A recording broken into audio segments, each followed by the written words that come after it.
Hi friends, welcome to Indian Recipes Tamil. நம்ம இன்னைக்கு kulfi recipe எப்படி செய்கிறதுன்னு பார்க்க போகிறோம். இந்த குல்ஃபி நான் பார்லேஜி பிஸ்கட் வச்சு பண்ணியிருக்கேன். எப்பொழுதுமே நம்ம குல்ஃபினாலே மலாய் குல்ஃபி தான் நம்மளுக்கு ஞாபகத்துக்கு வரும். ஆனால் இந்த குல்ஃபி ஒரு டைம் நீங்கள் சாப்பிட்டீங்கன்னா மலாய் குல்ஃபியோடைய டேஸ்ட்டையே மறந்து போயிடுவீங்க.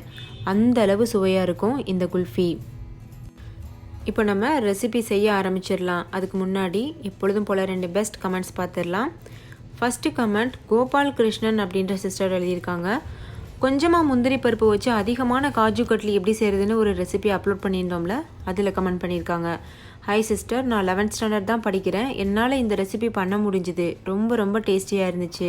Thank you for upload this recipe. Once again thank you so much for upload this recipe அப்படின்னு எழுதியிருக்கீங்க. ரொம்ப நன்றி சிஸ்டர். நீங்கள் வந்து 11th ஸ்டாண்டர்ட் தான் படிக்கிறீங்க, இருந்தாலும் கூட ரெசிபி ட்ரை பண்ணிவிட்டு கமெண்ட் பண்ணியிருக்கீங்க. ரொம்ப ஹாப்பியாக இருக்குது. 2வது கமெண்ட் கோதுமை மாவு வச்சு தேங்காய் போலி அப்லோட் பண்ணியிருந்தோம்ல, அதில் கமெண்ட் பண்ணியிருக்காங்க. ரியாஷ் அகமத் அப்படின்ற சிஸ்டர் சொல்லியிருக்காங்க. Sister recipe super. இதுக்கு முன்னாடி நான் ட்ரை பண்ணியிருக்கேன், பட் இப்போ தான் கடையில் வாங்குற மாதிரி டேஸ்ட் வந்துச்சு. இது என்னோடய ஃபேவரட் ரெசிபி. Thank you ma'am. எல்லோரும் என்ன பாராட்டினாங்கன்னு எழுதியிருக்கீங்க. ரொம்ப நன்றி சிஸ்டர் உங்கள் எக்ஸ்பீரியன்ஸ் ஷேர் பண்ணதுக்கு. ஃப்ரெண்ட்ஸ், நீங்களும் இந்த 2 ரெசிபி மிஸ் பண்ணியிருந்தீங்கன்னா இந்த வீடியோக்கு கீழே இருக்க டிஸ்கிரிப்ஷன் பாக்ஸில் லிங்க் இருக்குது, நீங்கள் போய் செக் பண்ணி பாருங்கள். உங்களுக்கும் இந்த 2 ரெசிபியும் ரொம்ப பிடிக்கும்.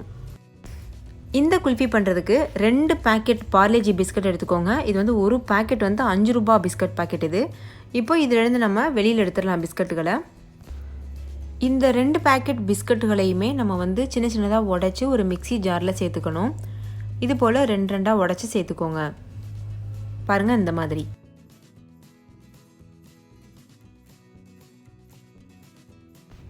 இப்போ எல்லா பிஸ்கட்டையும் உடச்சி சேர்த்ததுக்கப்புறமா 3 ஸ்பூன் அளவு இது கூட சர்க்கரை சேர்த்துக்கோங்க. அதுக்கப்புறமா 1 கப் அளவு ஃப்ரெஷ் க்ரீம் வந்து சேர்த்துக்கோங்க. நீங்கள் ஃப்ரெஷ் க்ரீம் இல்லை அப்படின்னா கெட்டியான பால் கூட சேர்த்துக்கிறலாம். 1 கப்பு. ஒரு 1/4 கப் அளவு பால் சேர்த்துக்கிறேன். ஸோ நீங்கள் ஃப்ரெஷ் க்ரீம் சேர்க்கலை அப்படின்னா 1/4 கப் அளவு பால் சேர்த்துக்கோங்க. இப்போ இது எல்லாத்தையும் சேர்த்து நைஸாக அரைச்சிட்டு வந்துடலாம். பாருங்கள், இது போல் நல்லா நைஸாக அரைச்சாச்சு.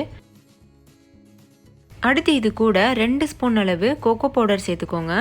சேர்த்துட்டு இதையும் நல்லா மிக்ஸ் பண்ணி அரைச்சிட்டு வந்துடலாம். பாருங்கள், அதையும் சேர்த்து நல்லா அரைச்சாச்சு. இது போல் நல்லா க்ரீமியாக இருக்கணும். ஃப்ரெண்ட்ஸ், என்னையே கேட்டிங்கன்னா நீங்கள் வந்து ஃப்ரெஷ் க்ரீம் சேர்த்து பண்ணிங்கன்னா தான் அசல் குல்ஃபியுடைய டேஸ்ட் வரும். ஸோ அதனால் முடிஞ்ச அளவு அதை சேர்க்க பாருங்கள். இப்போ நல்லா அரைச்சதுக்கப்புறமா இது போல் நம்ம வீட்டில் சில்வர் டம்ளர் வச்சுருப்போம்ல, டீ குடிக்கிற டம்ளர், அதில் சேர்த்துக்கிறலாம். இல்லை உங்ககிட்ட குல்ஃபி மோல்டு இருக்குன்னா நீங்கள் அதில் கூட சேர்த்துக்கிறலாம். குல்ஃபி மோல்டு இல்லாதவங்க இது போல் டீ டம்ளர் எடுத்துக்கிறலாம். இப்போ இதில் இது போல் வந்து ஃபில் பண்ணிடலாம். நான் வந்து இன்றைக்கி 4 குல்ஃபி பண்ண போகிறேன். ஸோ 4 டம்ளரில் நான் வந்து ஃபில் பண்ணுறேன்.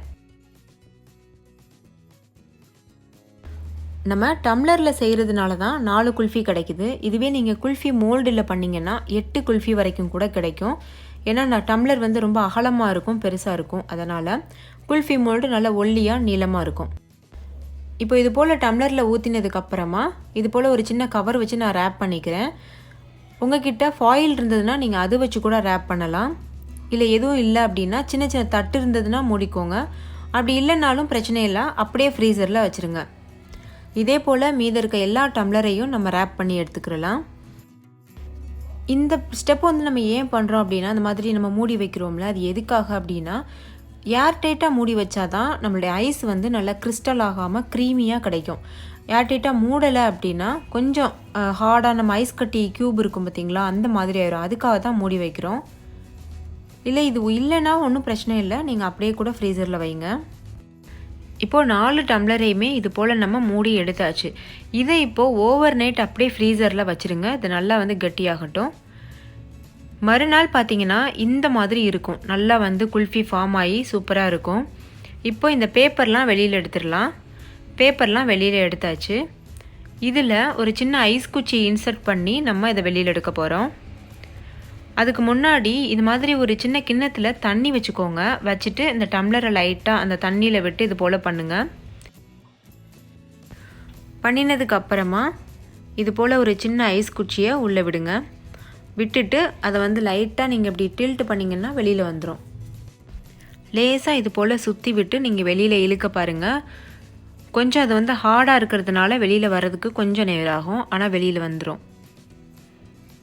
வெளியில் வரலை அப்படின்னா மறுபடிக்கும் இது போல் தண்ணியில் வைங்க. தண்ணியில் வைக்கிறதுனால அந்த ஐஸ் வந்து கொஞ்சம் இலக்கம் கொடுக்கும், அப்போ ஈஸியாக வெளியில் வந்துடும்.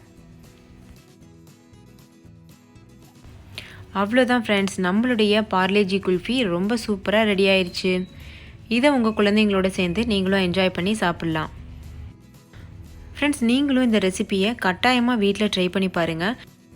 இதோட டேஸ்ட்டு சாக்கோபார் ஐஸ்கிரீம் மாதிரி அவ்வளோ சுவையாக இருக்கும். ஆனால் நம்ம 10 ரூபா பேக்கெட் வச்சு தான் பண்ணியிருக்கோம். ஸோ நம்மளுக்கு லாபம் தான். ப்ளஸ் நம்ம வீட்டில் நம்ம கையால் செய்து கொடுத்தோம் அப்படின்ற ஒரு மன திருப்தி இருக்கும். ஸோ கண்டிப்பாக ட்ரை பண்ணுங்கள் ஃப்ரெண்ட்ஸ். ட்ரை பண்ணிவிட்டு உங்களோட எக்ஸ்பீரியன்ஸை கமெண்ட்டில் என் கூட ஷேர் பண்ண மறந்துடாதீங்க. இந்த வீடியோ உங்களுக்கு பிடிச்சிருக்குன்னு நம்புகிறேன். பிடிச்சிருந்தா லைக் பண்ணுங்கள்.